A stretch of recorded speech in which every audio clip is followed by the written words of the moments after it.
Hello, dear viewers. This is Mubashir, and you are watching me on Wait Sirs Academy. तो last time हमने देखा था कि अगर दो डिवाइसेस को आपस में कम्युनिकेट करना है तो उनके दरमियान कोई मीडियम होना चाहिए जो उनको इंफॉर्मेशन एक्सचेंज करने में मदद देगी। अगर ये डिवाइस वन है और ये डिवाइस टू है, इनको डेटा एक्सचेंज करना है तो डिवाइस वन तभी डिवाइस टू को डेटा दे सकती है जब यहाँ पर कोई मीडियम हो। और ये मीडियम कोई केबल भी हो सकती है, ये एयर भी हो सकता है या कुछ भी हो सकता है। तो आज हम इन्हीं मीडियम्स को देखेंगे, ठीक है, जिस मीडियम से हम डेटा को ट्रांसफ़र करेंगे और दूसरा डिवाइस उस डेटा को रिसीव करेगा। इन्हीं के बारे में हम देखेंगे। क्योंकि ट्रांसमिशन मीडियम जो है वो दो कैटेगरीज में डिवाइड हुआ है। उसमें एक है गाइडेड मीडिया और दूसरा है अनगाइडेड मीडिया। पहला है गाइडेड मीडिया और दूसरा है अनगाइडेड मीडिया। जो गाइडेड मीडिया उसको वायर्ड मीडिया भी कहते हैं। यानी कि यहाँ पर जब डेटा एक डिवाइस से दूसरे डिवाइस को ट्रांसफ़र होता है तो वो थ्रू केबल्स होता है, वो वायर्स के ज़रिए होता है। जिस वायर्स में ट्विस्टेड पियर केबल आ सकता है, जिसमें कोएक्शियल केबल हैं, जिसमें फाइबर ऑप्टिक्स हैं, तो इन्हीं केबल्स के ज़रिए से हम डेटा को ट्रांसफ़र कर सकते हैं from one device to another device. आज हम यही गाइडेड मीडिया पढ़ेंगे, वायर्ड मीडिया पढ़ेंगे, ठीक है गाइस। So let's start. तो पहली जो गाइडेड मीडिया में जो पहला जो वायर आते हैं, जो पहली केबल आती है, जिसको हम ट्विस्टेड पियर केबल कहते हैं, ठीक है गाइस। तो ये ट्विस्टेड पियर केबल क्या होती हैं? ये एक्चुअली कॉपर वायर्स होती हैं। ये दो कॉपर वायर्स होती हैं जो आपस में ट्विस्टेड होती हैं।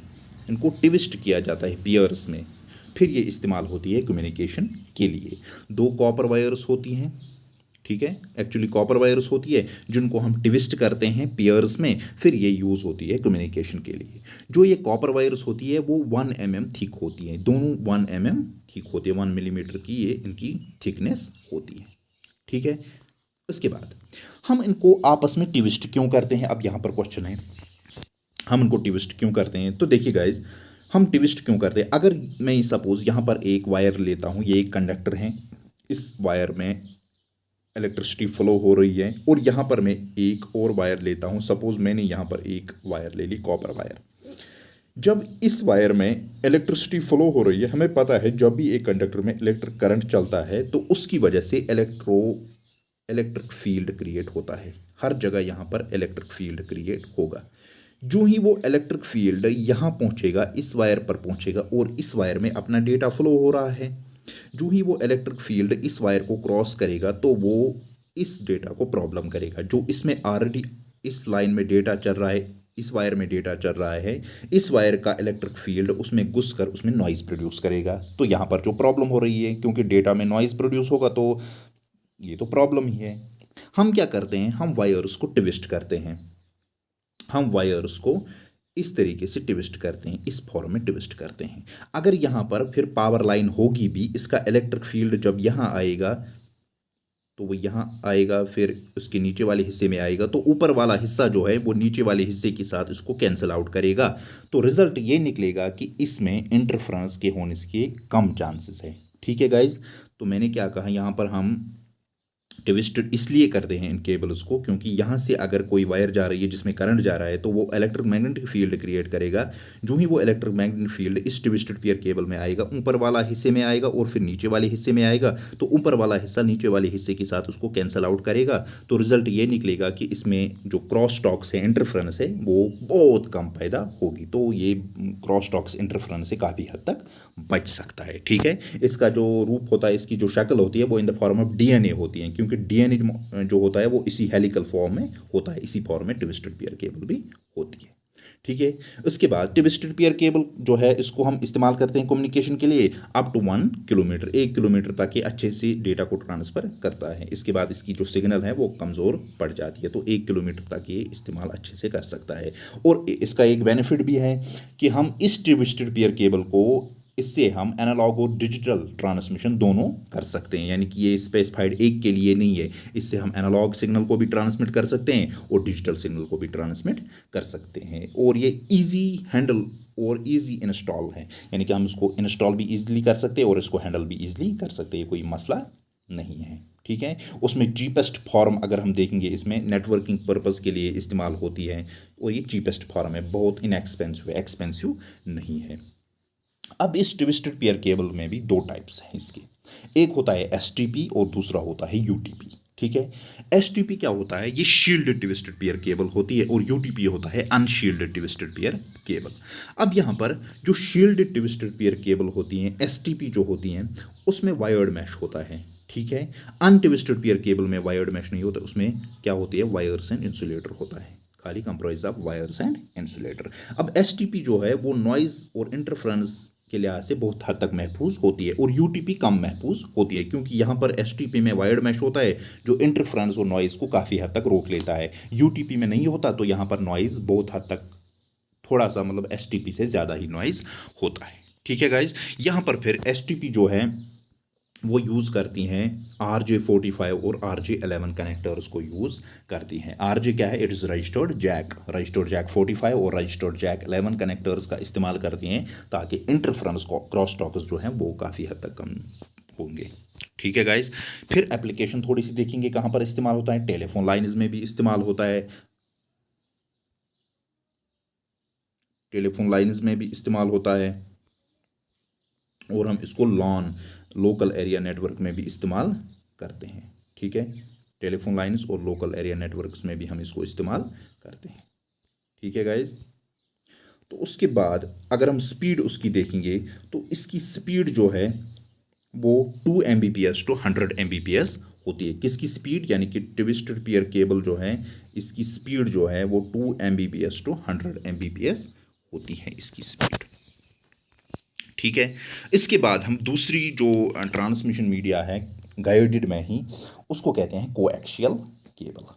जो दूसरा गाइडेड मीडिया है जो है उसको हम कोएक्शियल केबल कहते हैं। अब हम उसी के बारे में जानेंगे। कोएक्शियल केबल जो है, ये कोएक्शियल केबल उसमें होता है एक सेंट्रल कॉपर वायर, मैं यहाँ पर दिखाऊंगा आपको। एक ये जो होती है central copper wire actually data को यही ट्रांसमिट करती हैं। उसके बाद इसमें होती है इंसुलेशन और यहाँ पर कॉपर मैश होता है और आउटर शील्ड होती है। ठीक है, तो यहाँ पर क्या होता है, ये जो सेंट्रल कॉपर वायर होती है इसमें यही डेटा को कैरी करती है, क्योंकि उसमें इंसुलेशन होती है, फिर कॉपर मैश भी होता है। सिग्नल को ट्रांसमिट इनर कॉपर वायर ही करती है और फिर इलेक्ट्रिकली शील्ड होती है आउटर कॉपर मैश से। ठीक है, यहाँ पर कॉपर मैश जो है ये क्या काम करता है, क्योंकि यहाँ से अगर किसी वायर से जो इलेक्ट्रोमैग्नेटिक फील्ड जो आता है, इलेक्ट्रिक फील्ड जो आता है, तो वो कॉपर मैश इसको प्रोटेक्ट करती है और वो नॉइज़ क्रिएट करने नहीं देती है, वो इसको अंदर जाने नहीं देती है जिससे नॉइज़ क्रिएट हो, जिससे इंटरफेरेंस क्रिएट हो, क्योंकि यहाँ पर 2-3 शील्ड्स लगाए गए होते हैं, वो उसको वहीं पर रोक लेते हैं। ठीक है, तो यहाँ पर क्या है, इसमें हाई बैंड विड्थ होती है, ट्विस्टेड पेयर के मुकाबले हाई बैंड विड्थ होती है, उसके मुकाबले स्पीड भी ज़्यादा होती है, 200 Mbps टू 500 Mbps स्पीड होती है इन कोएक्शियल केबल्स की। ठीक है, तो यहाँ पर कॉपर मैश का इस्तेमाल क्यों करते हैं, क्योंकि ये इंटरफ्रेंस से हमें प्रोटेक्ट करता है। ठीक है गाइज, तो उसके बाद हम देखेंगे जो कोएक्शियल केबल हैं, ये कोएक्शियल केबल उसके दो टाइप्स हैं, एक है 75 ओम केबल, दूसरी है 50 ओम वाली केबल। तो यहाँ पर जो 75 ओम वाली केबल है ये केबल ऑपरेटर्स, टीवी ऑपरेटर्स इस्तेमाल करते हैं, और जो 50 ओम वाली केबल है इसको ब्रॉडबैंड हाई स्पीड इंटरनेट के लिए इस्तेमाल किया जाता है। ठीक है गाइस, तो यहाँ पर कोएक्शियल केबल जो है ये प्रोवाइड हाई बैंड विड्थ करती है और 450 Mbps ये बैंड विड्थ प्रोवाइड करती है, यानी कि ये बैंड विड्थ ज़्यादा है as compared to twisted pair cables. और कोएक्शियल केबल का जो दूसरा नाम है दैट इज कॉक्स, उसको सिंपल में कॉक्स कहते हैं, कोएक्शियल केबल।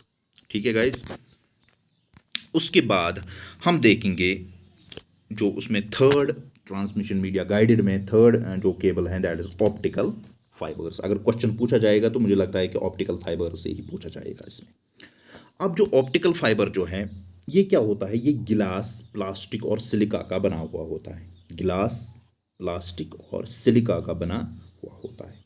इसमें जो सिग्नल ट्रांसमिट होती है वो in the form of light होती है, वो इलेक्ट्रिक सिग्नल नहीं होती है। ठीक है गाइज।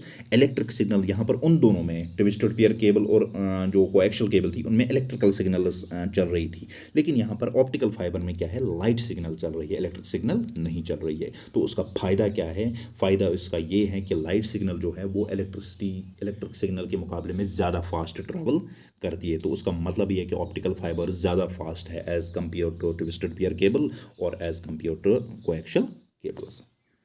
ठीक है, उसके बाद ऑप्टिकल फाइबर जो है वो लॉन्ग डिस्टेंसेस तक ट्रांसमिशन कर सकते हैं at higher bandwidth and is not affected by electromagnetic induction. Electromagnetic induction से भी ये इफेक्ट उनको नहीं पड़ता है। ये ट्रांसमिशन लॉन्ग डिस्टेंस तक कर सकते हैं, higher distance at higher bandwidth. ठीक है, तो उसके बाद अगर हम देखेंगे, देखिए ऑप्टिकल फाइबर जो होता है, जो ऑप्टिकल केबल होती हैं वो किस तरीके से होती हैं। इसमें क्या होता है, पहले प्लास्टिक कोटिंग होती है, ये प्लास्टिक कोटिंग है यहाँ से। इसके बाद ये है क्लैडिंग, ये एक और लेयर इस पे है, फिर लेयर है कोर, और उसके बाद जो अंदर है ये इस फॉर्म में जो जा रही है दैट इज़ लाइट रे। यही लाइट रे डेटा को कैरी करती हैं, यही लाइट रे डेटा को कैरी करती है। ये है ऑप्टिकल फाइबर, जिसमें प्लास्टिक कोटिंग होती है, क्लैडिंग ऊपर से होती है, जो मैश होता है इसी तरीके से क्लैडिंग होती है, एक लेयर होती है, उसके बाद कोर भी होती है, और उसके बाद अंदर से जो है लाइट चल रही होती है। ठीक है गाइज, तो जो ऑप्टिकल फाइबर है ये किस बुनियाद पर काम करता है, ये इन द एप्लीकेशन जो उसकी है किस बुनियाद पर काम करता है, ये टोटल इंटरनल रिफ्लेक्शन पे काम करता है। टोटल इंटरनल रिफ्लेक्शन, ये आप याद रखिएगा क्योंकि एग्जाम में पूछा भी गया था, और मुझे लगता है कि ये क्वेश्चन हो सकता है, अगर एग्जाम में क्वेश्चन इसमें पूछा जाएगा तो यही पूछा जाएगा, टोटल इंटरनल रिफ्लेक्शन। यानी कि ऑप्टिकल फाइबर्स किस एप्लीकेशन पर काम करते हैं, तो TIR that is total internal reflection की बुनियाद पर ये काम करते हैं। ठीक है, अब हम थोड़ा सा देखेंगे इसमें क्या होता है। देखिए गाइस, जो ही सेंडर इंफॉर्मेशन सेंडर को सेंड करनी है टू रिसीवर, यानी कि यहाँ से इंफॉर्मेशन को यहाँ जाना है। ठीक है, तो क्या होगा, पहले जो होगी वो इलेक्ट्रिकल सिग्नल होगी। तो इलेक्ट्रिकल सिग्नल को यहाँ पर एक कन्वर्टर हमने रखा है जो इलेक्ट्रिकल सिग्नल को लाइट सिग्नल में कन्वर्ट करेगा, इलेक्ट्रिकल सिग्नल को लाइट सिग्नल में कन्वर्ट करेगा। जो ही उसने इलेक्ट्रिकल सिग्नल को लाइट सिग्नल में कन्वर्ट किया तो उसके बाद उस लाइट सिग्नल को हम ऑप्टिकल फाइबर जो है उसमें डालेंगे। सपोज मैं मान लेता हूँ यहाँ पर जो है ये ऑप्टिकल फाइबर है।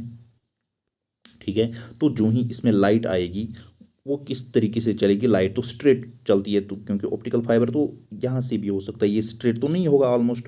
तो जो ही इसमें लाइट आएगी तो लाइट जो है यो इस वॉल के साथ टकराएगी, इसके बाद नीचे आएगी यहाँ टकराएगी, इसके बाद फिर ऊपर जाएगी यहाँ टकराएगी, नीचे आएगी। इसी को कहते हैं टोटल इंटरनल रिफ्लेक्शन, यानी कि इंटरनली जो है इस फाइबर ऑप्टिक्स में इंटरनली जो है रिफ्लेक्शन हो रही है। एक्चुअली में अगर हम रिफ्लेक्शन पढ़ने बैठें तो वो बहुत बड़ा टॉपिक है, क्योंकि उसमें रिफ्लेक्शन पढ़नी है, उसके बाद क्रिटिकल एंगल पढ़ना है, उसके बाद रिफ्रैक्टिव इंडेक्स पढ़ना है। तो टोटल इंटरनल रिफ्लेक्शन अगर हम पढ़ने बैठे तो उसमें बहुत टाइम लगेगा। तो आप याद रखिए कि जो ही इसमें ऑप्टिकल फाइबर में लाइट आती है तो वो वॉल के साथ टकराती है, उसके बाद रिफ्लेक्शन उसकी होती है, यहाँ आ जाती है, उसके बाद फिर रिफ्लेक्शन होती है, यहाँ जाती है, फिर रिफ्लेक्शन होती है। इसी तरीके से ही आगे आगे बढ़ते जाता है, और जब तक ये कहाँ पहुँचेगा, फिर ये पहुँचेगा लाइट टू इलेक्ट्रिकल, यानी कि यहाँ पर क्या होगा, यहाँ पर फिर लाइट एनर्जी इलेक्ट्रिकल एनर्जी में कन्वर्ट हो जाएगी। ठीक है, उसके बाद जब यहाँ पर पहुँचेगी तो उसमें ताकत कम हो गई होगी, सिग्नल तो क्योंकि ये बहुत चली है सिग्नल तो कम हो गई होगी, उसमें ताकत कम हो गई, तो मैंने यहाँ पर एक एम्पलीफायर लगाया, ये सिग्नल को ताकत देगा, ये उसका एम्पलीट्यूड जो है वो इंक्रीज करेगा। ठीक है, उसके बाद वो सिग्नल फिर पहुँचेगी किसके पास, रिसीवर के पास। ठीक है गाइज, तो मैंने क्या कहा, मैंने पहले कहा, मैं रिपीट करूँगा, तो मैंने पहले कहा था यहाँ सेंडर है, सेंडर ने इलेक्ट्रिकल सिग्नल भेजी, यहाँ पर हमने एक कन्वर्टर रखा था, जो कन्वर्टर इलेक्ट्रिकल एनर्जी को लाइट एनर्जी में कन्वर्ट करेगा। इसने इलेक्ट्रिक वेव को लाइट वेव में कन्वर्ट किया, फिर हम उस लाइट वेव को देंगे किसमें, ऑप्टिकल फाइबर्स में। ऑप्टिकल फाइबर्स में through the process of total internal reflection, optical fibre में ये लाइट वेव ट्रेवल करती हैं। जो ही ये लाइट वेव ट्रेवल करती है और उससे बाहर निकलती है, तो यहाँ पर हमने एक और इलेक्ट्रिकल वेव कन्वर्टर रखा है, जो इलेक्ट्रिकल वेव को किस में फिर जो लाइट वेव को फिर से इलेक्ट्रिकल वेव में कन्वर्ट करेगा। उसके बाद वो जो ही वो बाहर निकलेगी उसमें ताकत कम हुई होगी, तो यहाँ पर एम्पलीफायर है जो उसकी सिग्नल स्ट्रेंथ को इंक्रीज करेगा। जो ही सिग्नल स्ट्रेंथ इंक्रीज होगी तो उसके बाद वो रिसीवर को दिया जाएगा और रिसीवर उसे रिसीव करेगा, यानी कि यहाँ से सेंडर से रिसीवर तक कम्युनिकेशन हुई और बीच में ऑप्टिकल फाइबर्स का इस्तेमाल किया गया, जिसमें on the base of total internal reflection उसने काम किया। ठीक है गाइज, तो उसके बाद हम देखेंगे जो यहाँ पर मसला है, जो प्लास्टिक, मैंने अभी कहा कि जो ऑप्टिकल फाइबर्स हैं ये गिलास, प्लास्टिक और सिलिका के बनाए गए होते हैं। तो यहाँ पर हैं जो प्लास्टिक फाइबर्स होते हैं वो लीस्ट एफिशिएंट होते हैं, इसलिए ज़्यादातर गिलास फाइबर्स का ही इस्तेमाल किया जाता है, क्योंकि ये लीस्ट एफिशिएंट होते हैं लेकिन सस्ते होते हैं। ये तो पता ही है, अगर कोई लीस्ट एफिशिएंट है तो वो सस्ता ही होगा। जो गिलास फाइबर्स होते हैं वो छोटे होते हैं और उनमें लो एटेन्यूएशन होती है। एटेन्यूएशन क्या होती है? एटेन्यूएशन होती है सिग्नल का कमज़ोर हो जाना।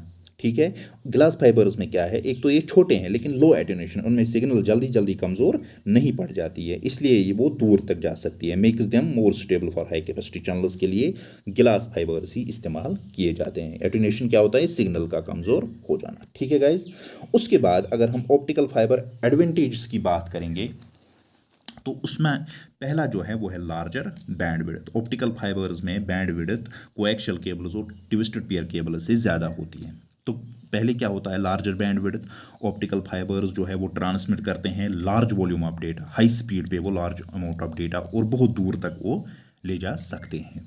यानी कि इनकी जो बैंड विड्थ होती है वो 110 to 100 times greater band width होती है कोएक्शियल केबल से या ट्विस्टेड पेयर केबल से, क्योंकि उनमें जो ऑप्टिकल फाइबर जो है केबल है वो bunch of 10 almost 10 optical fibres उसमें लगाए गए होते हैं जो सपोर्ट करती है ऑलमोस्ट 2 लाख वॉइस चैनल्स। ठीक है, तो ये लार्जर बैंडविड्थ है। उसके बाद सिक्योरिटी दूसरा है, एप्लीकेशन उसकी है, एडवांटेज उसकी है सिक्योरिटी।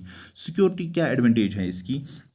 जो ऑप्टिकल फाइबर्स होते हैं उनमें ज़्यादा सिक्योरिटी होती है, यानी कि उनमें इंफॉर्मेशन की टैम्परिंग नहीं होती है, क्योंकि ये एक्सट्रीमली डिफ़िकल्ट होते हैं और expensive to tap. Optical signals को जल्दी टैप नहीं किया जा सकता, क्योंकि बाकी जो काम वो इस्तेमाल करते हैं वो इलेक्ट्रिक सिग्नल्स का इस्तेमाल करते हैं। सपोज में मान लो तो हैकर इलेक्ट्रिकल सिग्नल्स का इस्तेमाल करते हैं, तो यहाँ पर ये जो ऑप्टिकल सिग्नल का इस्तेमाल कर रहे हैं, ऑप्टिकल सिग्नल जो होती है वो इलेक्ट्रिक सिग्नल के मुकाबले में ज़्यादा फास्ट होती है, इसलिए की जो सिक्योरिटी होती है इनको टैप कर पाना वो मुश्किल काम होता है।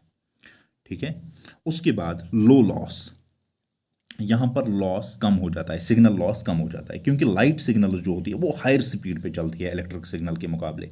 यहाँ पर लॉस होने की गुंजाइश कम होती है, ये जल्दी जल्दी चलते हैं इसलिए लॉस ज़्यादा नहीं होता, थोड़ा सा लॉस होता है, लेकिन ये बाकी as compare to twisted pair cables को एक्चुअल केबल्स लॉस कम हो जाता है। और जो लाइट सिग्नल्स होती है उनमें एम्पलीफिकेशन की जल्दी ज़रूरत नहीं पड़ती है। ठीक है, उसके बाद immune to electromagnetic interference. Immune यानी कि ऑप्टिकल फाइबर्स जो होते हैं वो गिलास के बने हुए होते हैं। मैग्नेटिक और इलेक्ट्रिकल इंटरफ्रेंस जो होती हैं जिससे एरर्स पैदा होते हैं मीडियम में, वो does not affect optical fibre transmissions. ठीक है गाइज, वो इसको इफेक्ट नहीं करते हैं। ठीक है, तो ये था आज का लेक्चर, तो आई होप आपको पसंद आया होगा। तो आप उसको देखिए, तो टुमारो हम देखेंगे जो गाइडेड, ये था हमारा गाइडेड, और टुमारो हम देखेंगे unguided transmission. Okay, thank you.